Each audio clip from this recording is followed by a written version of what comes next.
matagal ang paggaling ng sugat niyan. Basta babantayan natin siyang maigi.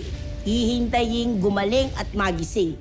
Nais kong malaman kung nakasulat na ba sa kasaysayan ng Encantadia ang aking tagumpay. Akashic, lumapit ka sa amin ngayon din! Si Mitena ay naging napakamakapangyarihan sapagkat hawak niya ang 4 na brilyante. Mahabang panahon ang hihintayin ng mga taga-Encantadia bago dumating ang bagong tagapagligtas, ang anak ni Danaya.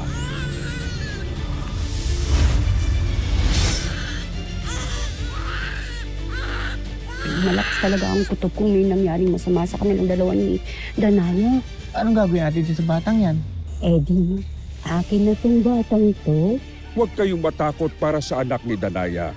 Tiyak kung mangyayari pa rin ang nakatakda. Kaya't kahit nasan man ngayon si Terra, ay sigurado kung pangangalagaan siya lagi ng kanyang magandang kapalaran. Tinulungan daw ito ng mga kalapate, mga hayop. Puno, hindi ko po alam kung bakit po nila ako tinulungan.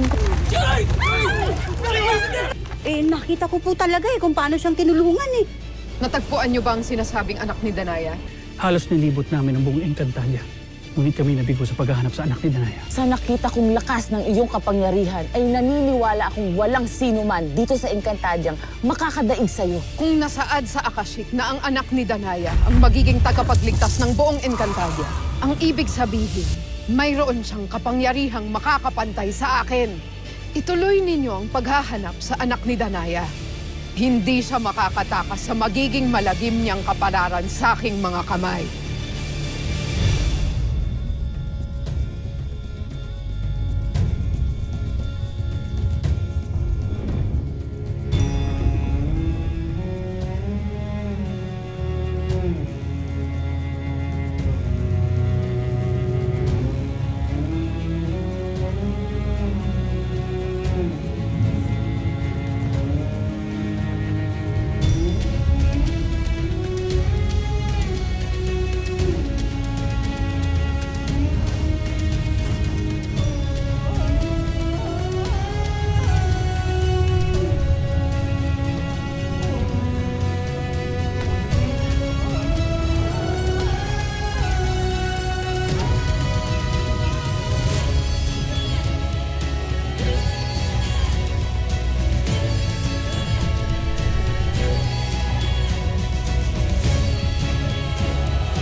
Kuhanin yung bata!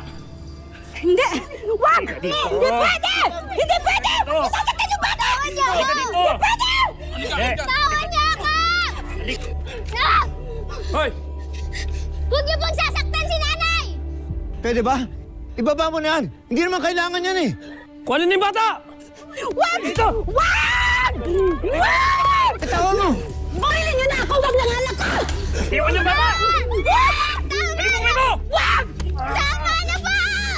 Hindi ko bibitaw ng bata! Ayaw mo!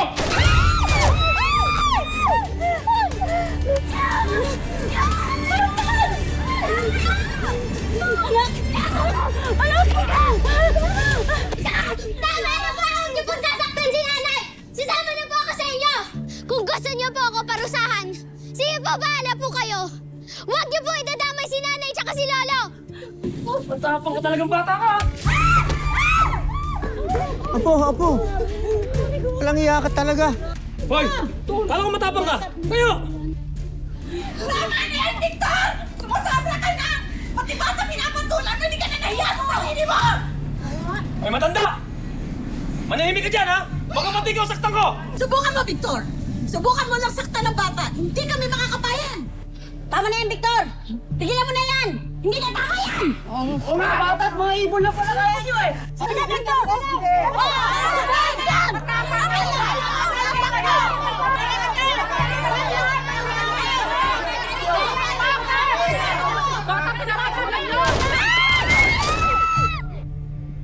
Ang lalakas ng loob nyo! Pwes, umalis na kayo sa teritoryo ko! Bibigyan ko kayo ng palugit hanggang mamayang gabi. Ayoko nang makita yung mga pagmumukha niyo dito! Ayoko na kayo makabutan! At sigurado, may ibuburol isa sa inyo! Tara! Tapang kayo! Bata lang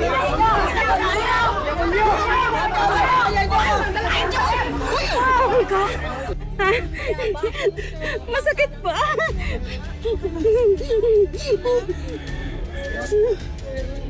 Seryoso kaya yun? Tay, Mamayang gabi? paano tayo? Iingat din tayo. Mag-alala.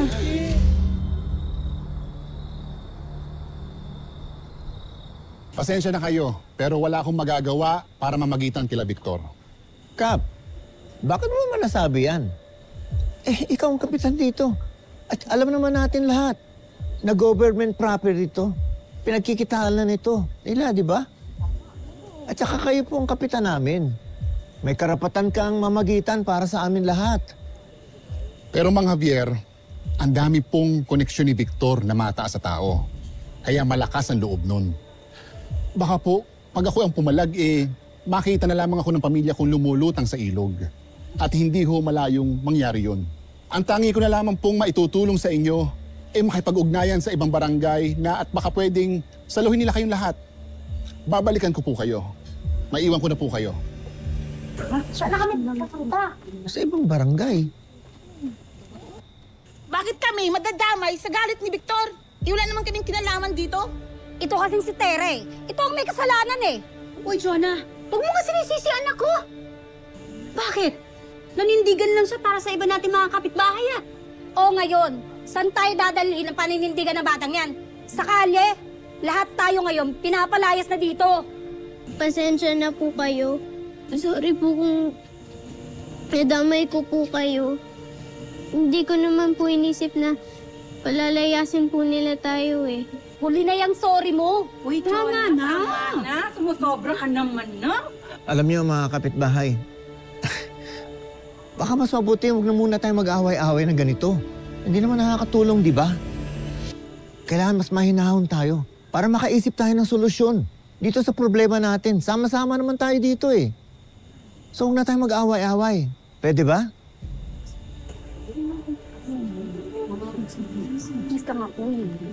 Tara, halika.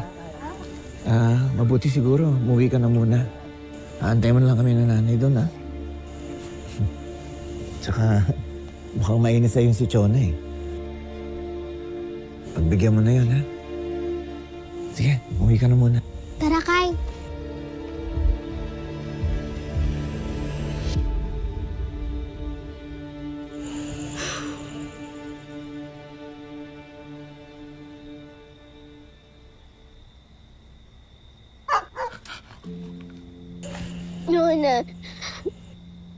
Nona, pinunasan ko na hindi na ako iiyak.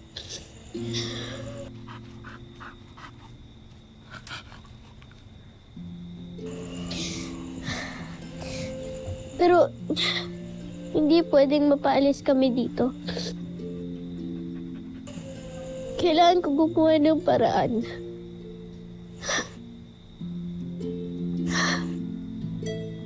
Kayo pwedeng gawin ko.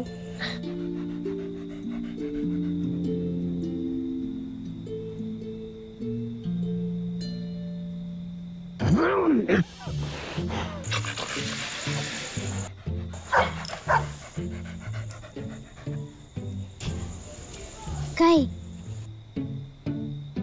ba't ka kahol ng kahol? Anong kinakahulan mo?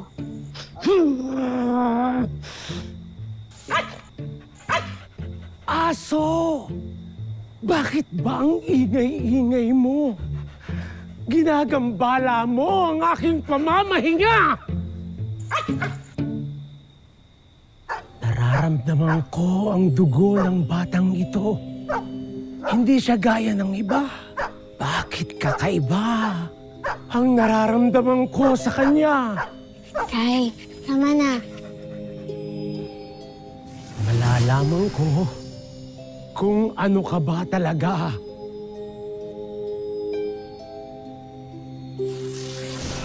Ang anak ng isang diwata ay nagmana rin sa kanyang ina. Kaya't umasa ka na lalaki ang ating anak na may taglay na kapangyarihan. Kaya pala'y ba siya? Anak siya ni Sangre Danaya! Tay, tama na. Tara na, uwi na tayo. Malaki ang problema ng anak ni Danaya. Sabihin mo sa akin, Aso, ano ang problema niya? At gagawin ko ang lahat para matulungan siya. Kulit mo. Kuhol ka na naman ng kuhol. Sige na, wala ka na dyan. Uwi na ako. Tulog na ako.